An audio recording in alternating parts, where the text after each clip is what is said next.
Oui, alors j'ai dit que le débat nature-culture avait toujours coloré, plus que coloré, déterminé mes orientations de recherche.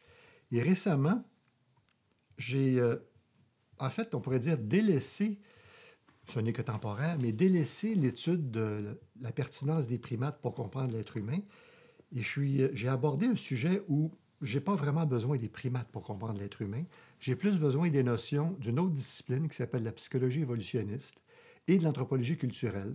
Et c'est une grosse question, très ambitieuse. C'est ce que les reviewers de l'article que j'ai soumis m'ont dit, mais qui est accepté. C'est quand même positif.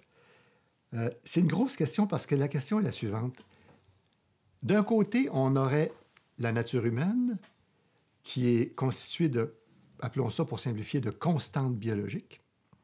Quand je dis constantes biologiques, c'est tous les mécanismes psychologiques, toute la psychologie sociale unitaire de l'humanité. Toutes les capacités cognitives qui sont les mêmes, toutes les émotions, les sentiments qui sont les mêmes dans toutes les populations. D'un côté, on a ça. De l'autre côté, on a l'immense diversité culturelle. Puis en même temps, on a la question des universaux, c'est-à-dire des patterns ou des schèmes de comportement ou d'idées, mais plutôt de comportement, au sens large du terme, qui seraient transculturellement identiques. Bon, tout de suite, je dis que ça n'existe pas. Je m'empresse de dire que des schèmes de comportement transculturellement identiques n'existent pas. Et c'est justement la raison principale pour laquelle les anthropologues socioculturels ont toujours dénigré les quelques études, les quelques auteurs qui avaient étudié les universaux, comme Murdoch, notamment, avait publié un article sur les universaux humains, ou Brown, qui en 91 a écrit un livre qui s'appelle Human Universals. Alors, ils ont toujours dénigré ça en disant il n'existe pas d'universaux. Geertz disait les universaux, s'il y en a, il faut que ce soit des universaux de contenu.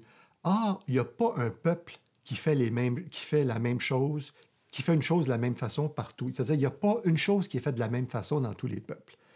Que ce soit la maternité, la paternité, les croyances religieuses, les contenus varient tout le temps. Vrai, les contenus, les formes et les sens varient tout le temps. Mais comme le montre le livre de Donald Brown sur les universaux, il existe des catégories qui, elles, sont universelles. Des centaines de catégories, qui, elles, comprennent toutes sortes de variantes culturelles.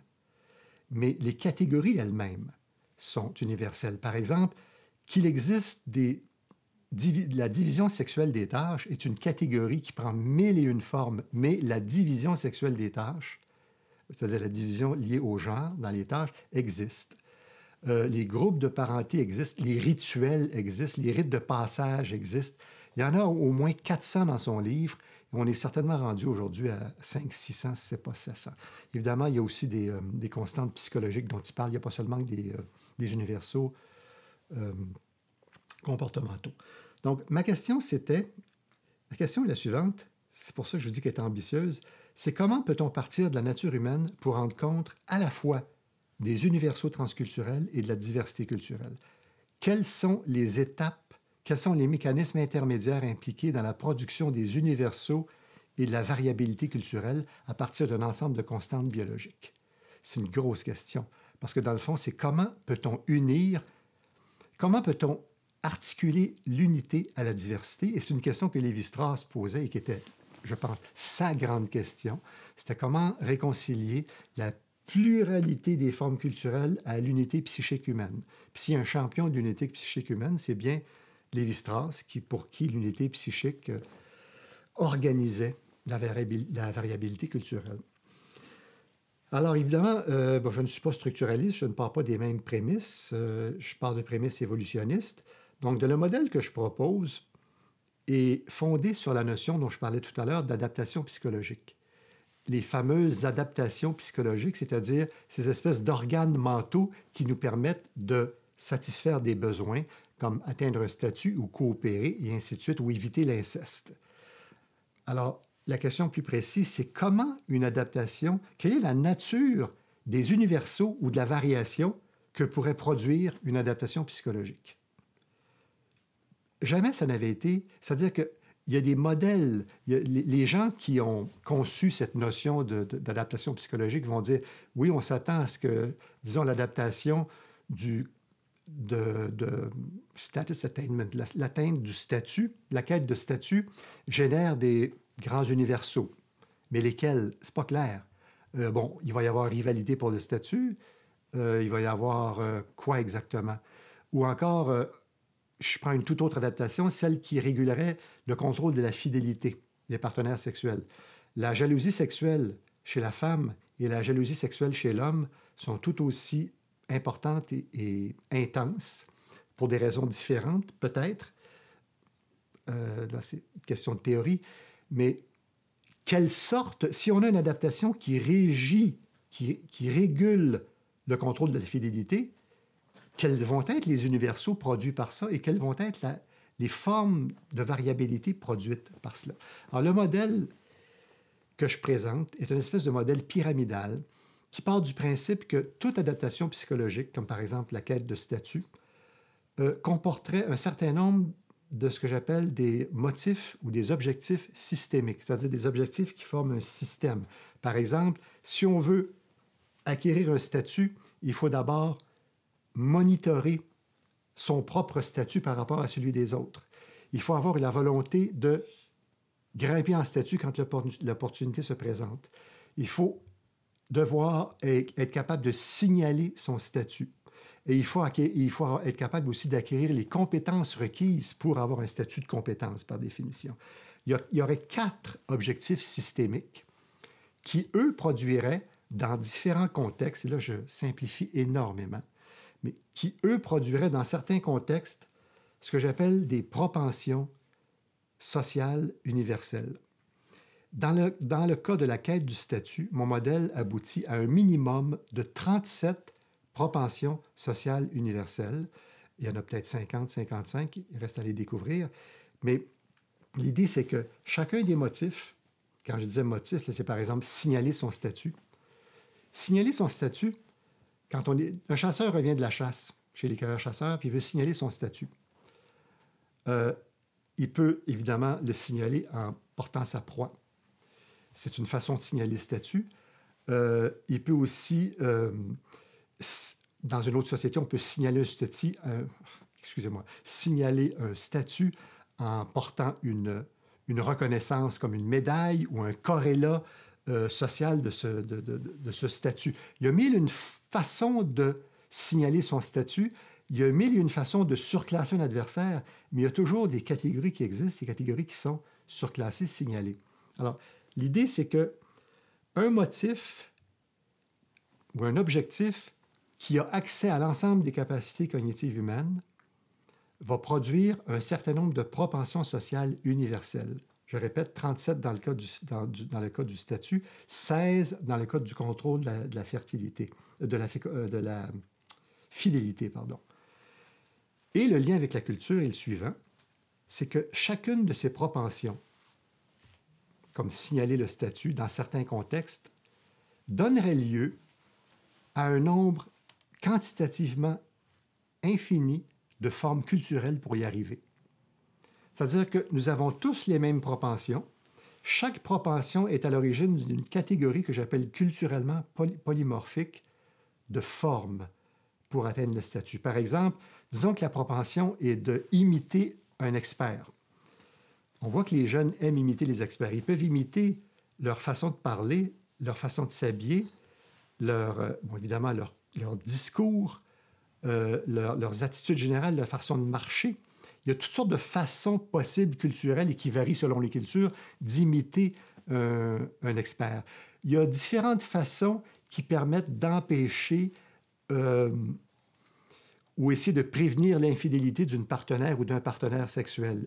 Quand on répertorie ce que l'être humain a inventé comme forme de contrôle sexuel, c'est assez ahurissant. Ça va des ceintures de chasteté au confinement de la femme, à des entraves physiques ou à des déclarations verbales, tu ne fais pas ça, ou encore des façons de s'habiller pour cacher l'attrait sexuel, ou encore le port de signaux qui signalent justement cette femme est attribuée à un homme. Bon. Toutes ces formes-là seraient des façons culturelles d'exprimer les mêmes propensions. De sorte que si on part de 37 propensions psychosociales universelles, on peut obtenir des milliers et des milliers de formes culturelles qui constamment sont renouvelées. Parce qu'au fur et à mesure qu'on invente un nouvel appareil ou n'importe quoi, une nouvelle application, par exemple, par l'application technologique, là, informatique, on peut l'utiliser pour un vieil objectif ou une vieille propension psychosociale. Alors, ça fait un univers culturel d'une complexité inouïe, mais qui se rapporterait ultimement à un certain nombre d'adaptations psychologiques qui chacune génèrent un certain nombre de propensions psychosociales, des centaines, qui chacune génèrent des milliers de formes d'actualisation de ces propensions-là. C'est un modèle donc pyramidal. Je l'ai appliqué à l'adaptation contrôle de la fidélité et je l'ai appliqué à l'adaptation atteinte du statut. Et ça permet, à mon avis, de mettre de l'ordre dans une immense diversité culturelle qui, jusque-là, on sait qu'il y a un certain ordre, on sait bien qu'il y a des choses. En fait, une autre façon de le dire, c'est que les êtres humains font toujours la même chose, mais de façon différente. Robin Fox le disait il y a 30 ans. N'est-ce pas déprimant de constater, déprimant au sens anglais du terme, ce n'était pas le terme qu'il utilisait, de constater que dans le fond, les êtres humains sont toujours en train de faire la même chose, par exemple courtiser, mais de façon différente. Alors, moi, je pousse ce raisonnement-là beaucoup plus loin, je le formalise, et ça donne un modèle qui, je pense, fait une interface entre la biologie et la culture. Parce que là, l'interface, elle se situe au niveau des propensions psychosociales.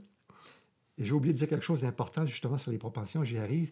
Mais l'interface, c'est les propensions qui sont comme des génératrices ou des pouponnières d'innovation culturelle. Mais ces pouponnières-là, ils ne sont pas déterminés biologiquement, ils ne sont pas déterminés génétiquement. Et c'est ça qui est intéressant, c'est que l'adaptation psychologique, comme la quête du statut, lorsqu'elle interagit elle va chercher des mécanismes cognitifs qui sont accessibles à tous les êtres humains parce qu'ils sont universels, l'idée, c'est qu'elle produirait des solutions intuitives. C'est-à-dire que toute personne qui revient de la chasse, par exemple, pourrait dire « Hey, regardez le gibier que j'ai capturé. Il est beau, hein, il est gros. » Mais il pourrait aussi dire « J'ai été malchanceux, pas de ma faute, le gibier s'est poussé ou encore mon arc a cassé, etc. » Je pense que ces deux façons de signaler quelque chose ne sont pas des choses culturellement transmises. Ils n'originent pas nécessairement de la culture, mais qui sont des choses qui, intuitivement, toute personne va apprendre à faire individuellement de la même façon qu'on pourrait apprendre s'il pleut à se cacher sous un arbre. C'est peut-être pas une bonne idée parce qu'on pourra taper la foudre, mais disons s'il pleut à prendre un abri ou s'il fait froid de se réchauffer. C'est-à-dire que ce serait des réponses comportementales qui sont générées, comme on dit, à l'interne, apprises individuellement, qui ne nécessitent pas d'apprentissage culturel. Ça, c'est les propensions. Et ces propensions-là, qui sont donc pas déterminées génétiquement, parce qu'ils sont le résultat d'une adaptation qui va chercher des outils cognitifs et qui produit des solutions intuitives, c'est ces solutions intuitives-là qui seraient des pouponnières d'innovation ensuite, parce que là, on peut actualiser ces propensions-là de mille et une façons. Alors, c'est ça le modèle en quelques minutes. Et pourtant, c'est un énorme article, le plus gros que j'ai écrit, qu'il faut que je réduise encore parce que c'est gros. En fait, je pense en faire un livre, pour vous dire, parce qu'il y a tellement de sous-thèmes et de sous-sous-thèmes, surtout si on fait l'histoire. Parce que là, ce que je suis en train de faire, c'est partir, dans le fond, de l'individu pour générer du social. Je théorise de l'individu au collectif. Alors que les anthropologues théorisent toujours du collectif à l'individu. Ils disent que c'est les institutions qui orientent, et c'est vrai, qui orientent et qui façonnent le comportement, et même la psychologie, et même la cognition. Moi, c'est de voir comment les universaux cognitifs humains et les universaux émotionnels humains ont pu fabriquer une immense diversité que je viens de décrire, pyramidale, et l'organiser et la structurer. c'est le modèle et c'est la première fois justement que je ne touche plus aux primates. Le modèle ne fait pas appel aux notions sur les primates. Je suis vraiment dans le domaine de la psychologie évolutionniste et des sciences cognitives et de l'anthropologie culturelle. Euh, on va voir ce que ça donne, parce que dans le fond, il faut que le modèle soit testable. Hein, pour qu'un modèle soit utile, il faut qu'il soit testable, vérifiable. Il faudrait qu'il soit applicable à d'autres adaptations psychologiques. À mon avis, il devrait être applicable aux adaptations qui ont été proposées et étudiées pour la coopération, la réciprocité, l'évitement de l'inceste et tout. Alors, c'est un compte-rendu assez bref de la chose, je dois dire.